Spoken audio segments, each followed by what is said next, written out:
Vous serez là en huitième de finale, Mauricio, rassurez-nous. Sorry? Vous serez là à la tête du PSG en huitième de finale. Vous serez bien entraîneur du PSG. Thank you. Ciao. Merci, ciao. L'équipe, j'espère que vous allez bien aujourd'hui. Vidéo qui devrait faire plaisir à un certain nombre de Parisiens, car on va se pencher en grande partie sur Pochettino. Plus les semaines passent, plus l'entraîneur du PSG fait face à la colère des supporters devant son incapacité à produire du jeu et des résultats qui deviennent inquiétants à quelques jours d'un huitième de finale de Ligue des Champions face au Real. On l'a vu dernièrement, en un an, un échec en Ligue 1 la saison passée, un trophée des champions perdu et lundi soir une élimination en Coupe de France. La situation s'envenime et tout porte à croire que les dirigeants pensent déjà à son potentiel successeur. D'ailleurs, les commentaires vont de soi. Dimeco, par exemple, dans le Super Moscato Show. Au fil du temps, on sent vraiment la porte de sortie se rapprocher. Tenez, si on fait une rétrospective, en octobre, novembre, le Parc des Princes l'acclamait au même moment d'une rumeur l'envoyant à Manchester United. On avait limite l'impression d'assister à des adieux, à peine l'éviction d'Ole Gunnar Solskjaer que la presse anglaise place époque comme l'option numéro 1 pour le remplacer. Idem en plateau, la légende Gary Neville participait à son tour à la propagande. I'd like Pochettino to be the next manager. Pendant ce temps, dans la capitale, une idée surprenante apparaissait. Qu'est-ce que tu veux? Je t'annonce Zidane au PSG ou pas?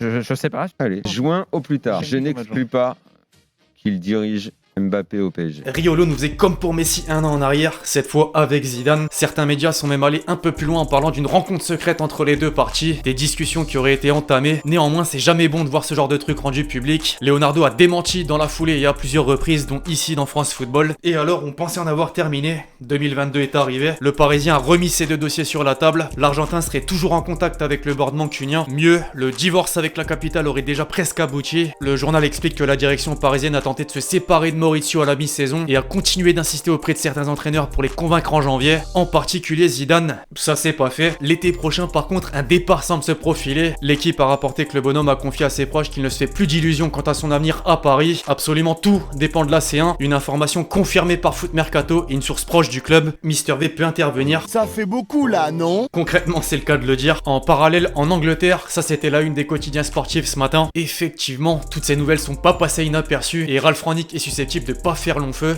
Les amis, venons-en au sujet principal. Je voulais donc émettre cette hypothèse où Pochettino quittait le PSG pour prendre poste sur le banc d'Old Trafford afin d'imaginer l'équipe, voir la tactique que le technicien mettrait en place. J'ai bien dit tactique sans trembler. Bizarrement, en Première Ligue et lors de son passage à Tottenham, il était capable de produire quelque chose de cohérent. Ramener Manchester United à son niveau d'antan, c'est une autre histoire, aucun doute là-dessus. Mais on va tout de même s'attarder sur le problème et je vais aussi prendre en compte les transferts éventuels, voire joueurs dont les Red Devils ont besoin. Bref, vous connaissez le concept. Avant de basculer dans le concret l'équipe, je rappelle que la vidéo du jour est sponsorisée par OneFootball, l'application numéro 1 sur toute l'actualité du ballon rond, dont ce feuilleton en cours, c'est dispo dans la description et gratuitement. Au passage, je compte sur vous pour lâcher votre meilleur pouce levé, très important pour moi, surtout si on atteint ce palier. Merci vraiment à tous ceux qui le font et tant qu'à faire, tenez, pour ceux qui veulent placer un billet sur la deuxième demi-finale de la Coupe d'Afrique des Nations, ou la finale d'ailleurs, vous avez encore 100 € offerts sur le premier pari avec le code LEXCITY via BetClick. Attention à tous les risques, il faut évidemment être majeur.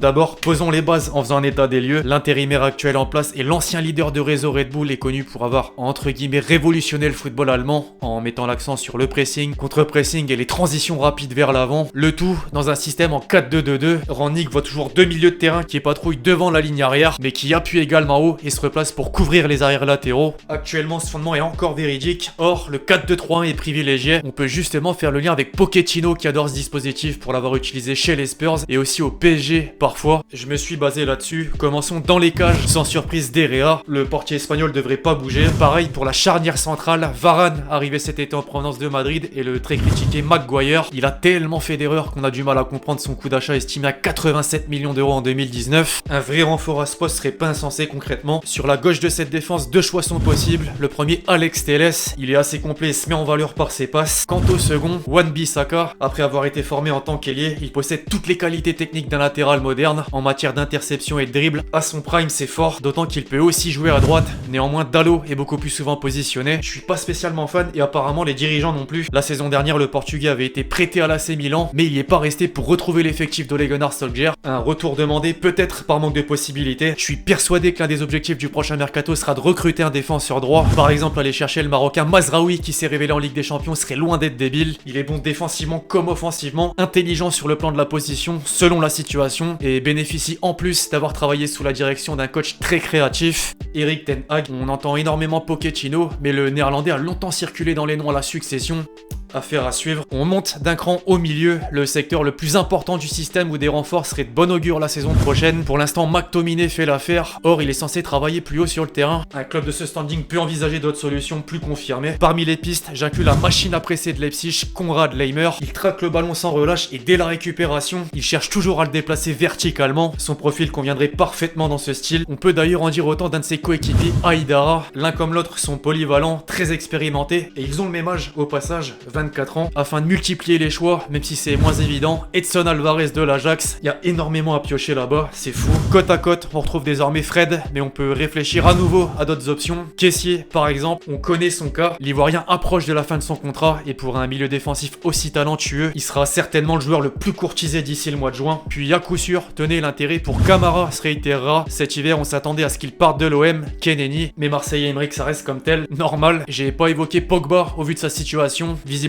son futur se dessine ailleurs qu'à Manchester. Et j'avais vu Paul Pogba avec deux personnes, avec deux femmes. Au moment où j'ai pris ma photo, je me suis rassis, d'accord?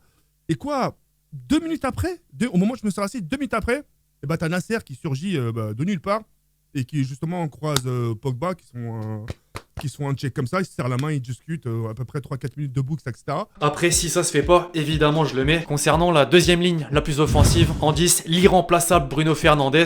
Pas de commentaire à faire. Sur le couloir gauche, le jeune Elanga, qui est très utilisé actuellement. 19 ans, mais déjà très intéressant. Encore une fois, je peux énoncer des rumeurs. Bellingham, par exemple. Depuis un certain temps, l'attaquant de Dortmund est dans le viseur des Red Devils. Il monte en puissance petit à petit, et je suis prêt à parier qu'un billet va être posé. Ah, il est pas donné. Et tenez, j'ai un personnage qui me vient en tête dès maintenant. Lui, pour le coup, justement, Dembélé. Le Barça n'a pas réussi à s'en débarrasser sur le mois dernier. Pourtant, c'était proche, notamment sur le fil. D'après le président Laporta, un accord aurait même été trouvé avec un club anglais, même si je pense que c'est Chelsea avec Tourelle. Rien ne le confirme. Le dossier doit être étudié. Sur le flanc droit, à présent, Rashford. Il y a 2 semaines, j'aurais mentionné Greenwood, mais maintenant, ce serait presque assassin. Pour ceux qui n'ont pas forcément suivi, il est mis à l'écart après avoir été soupçonné de violence et agression envers sa compagne. Encore un truc sombre. Restons sur le sportif avec un homme qui tombe dans l'oubli, malheureusement. Sancho, seulement s'il parvient à trouver son niveau, bah ça peut faire très mal. On se souvient du passage à Dortmund. C'est fou de voir ce genre de joueur, comme Di Maria par le passé, régresser littéralement. Bref, enfin en pointe, inévitablement Ronaldo. Le 11 est bouclé. L'équipe, dites-moi en commentaire ce que vous en pensez, en prenant en compte les recrues potentielles que j'ai citées juste avant, sur le système, les joueurs choisis, l'entraîneur qui est susceptible de changer dans quelques mois, etc.